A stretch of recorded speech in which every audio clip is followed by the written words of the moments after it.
좋아요와 댓글, 구독, 알림 설정까지 놓치지 마세요. 뉴스 속 경제 이슈는 더 쉽고 깊게, 최신 고용 동향은 더 빠르게 전해드리는 고용 브리핑 365 시간입니다. 박지훈 기자와 함께합니다. 어서 오세요. 안녕하세요. 네, 오늘 어떤 이슈가 있을까요? 네, 지난해 9월 신당역에서 일하던 여성 노동자가 근무지에서 스토킹 가해자로부터 살해당한 지 벌써 1년이 지났습니다. 직장 내 스토킹 범죄의 심각성을 일깨운 그런 사건이었는데요. 이 일을 계기로 스토킹 처벌법이 강화됐고 스토킹 피해자 보호법도 만들어졌지만 현실은 그대로라는 지적이 나옵니다. 왜일까요? 이슈픽에서 짚어봅니다. 네, 사건 이후에 스토킹 처벌을 강화하는 대책도 나왔지만 통계를 들여다보면 오히려 범죄는 더 증가하고 있다고요? 네, 올해 들어 112에 접수된 스토킹 신고는 한 달 평균 2,700여 건, 지난해 2,400여 건보다 되레 늘었습니다. 스토킹 범죄로 경찰에 입건된 피의자 역시 한 달 평균 943명, 지난해 833명보다 늘었고요. 네, 그러니까 1년이 지났는데도 달라진 건 없다는 겁니다. 게다가 2달 전에도 비슷한 사건이 있었잖아요. 네, 지난 7월 인천에서 출근하려던 여성이 자신을 스토킹하던 남성이 휘두른 흉기에 잔혹하게 살해된 일까지 있었습니다. 이 사건 역시 신당역 사건과 똑 닮았는데요. 직장 동료였던 남성이 피해자의 법적 대응에 안갚음을 하려고 범행을 저질렀고 피해자는 경찰의 안전조치가 종료된 후 살해당한 겁니다. 네. 자, 신당역 사건 이후에 스토킹 범죄 대책이 쏟아졌지만 이 같은 닮은 꼴 사건을 막지 못한 이유는 뭘까요? 이 스토킹 처벌을 강화하는 그런 법들도 통과가 됐잖아요. 네, 지난 6월 관련법이 통과돼서 지난 7월부터 시행되고 있는데요. 논란이 됐던 피해자가 원하면 처벌하지 않는 반의사불벌죄 조항이 삭제됐습니다. 하지만 한편으로는 신당역 사건처럼 합의해달라며 피해자를 괴롭히다가 보복범죄로 이어질 수 있는 현실은 여전한 상황입니다. 물론 개선된 점도 있습니다. 집요하게 연락을 시도하는 행위나 사진이나 영상을 전송하는 행위 같은 온라인 스토킹 행위가 추가됐고 피해자뿐 아니라 그 가족도 보호를 받을 수 있게 됐고요.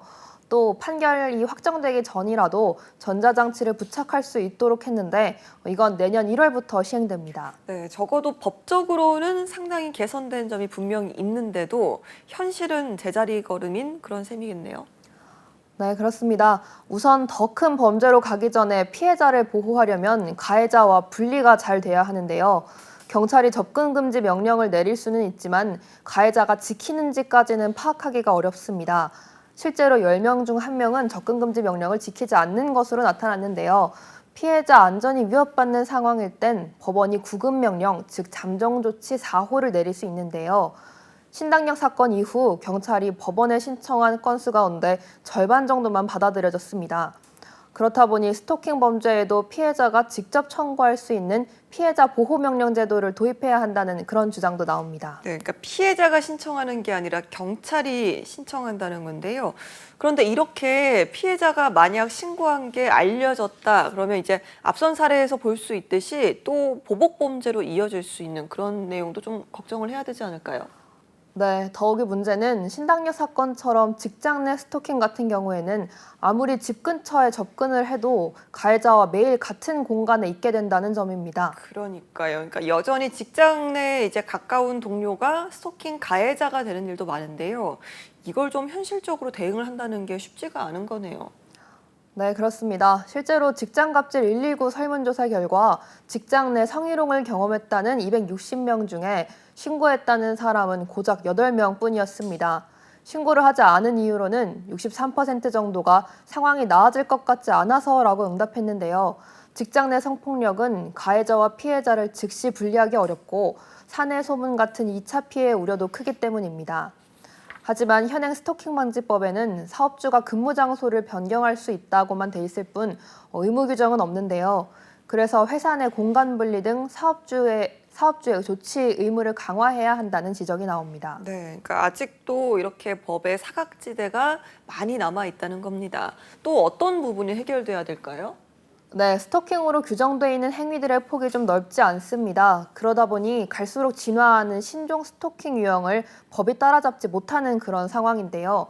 SNS 프로필을 상대방 사진으로 한다거나 상대방 이름으로 된 계정을 지속해서 만드는 그런 사례도 있었습니다.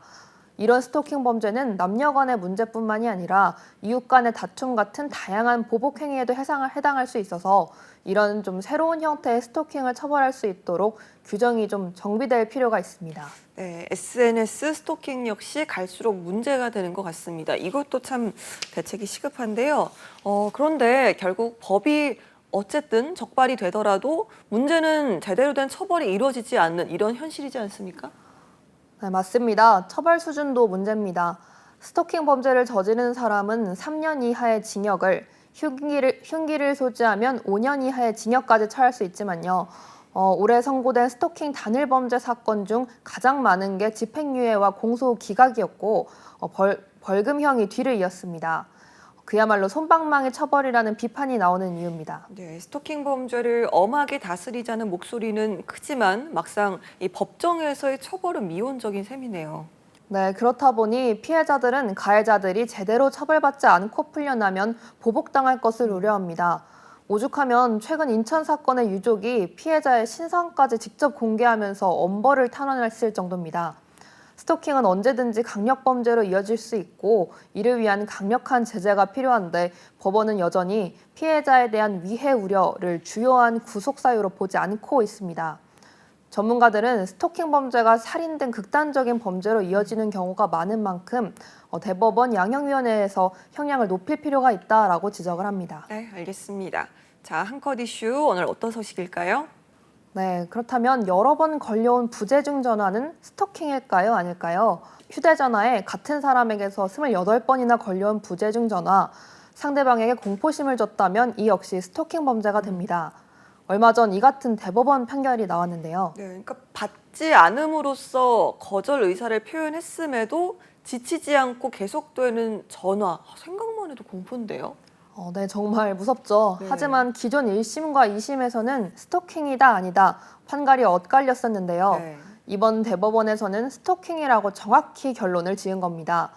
스토킹 처벌법에 보면 정보통신망을 이용해서 상대방에게 문자나 영상, 화상, 그림 등에 도달하게 해서 상대방에게 불안감이나 공포심을 유발하게 하면 그것이 스토킹 행위다라고 규정이 됐었는데요.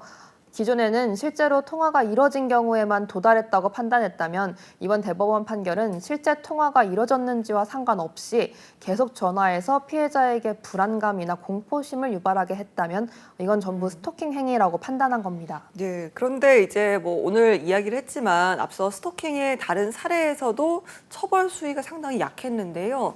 전화 스토킹은 어떻습니까? 네, 처벌 수위는 생각보다는 좀 낮다고 볼 수가 있는데요.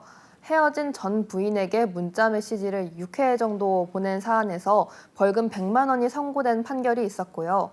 그 다음에 본인이 마음에 드는 이성에게 그 이성이 운영하는 업장에 찾아가서 반복적으로 찾아가고 또 찾아가고 물건을 산다거나 아니면 선물을 갖다 주는 이런 행위를 한 40여 차례 반복한 행위에 대해서 집행유예 판결이 선고됐습니다. 네, 알겠습니다.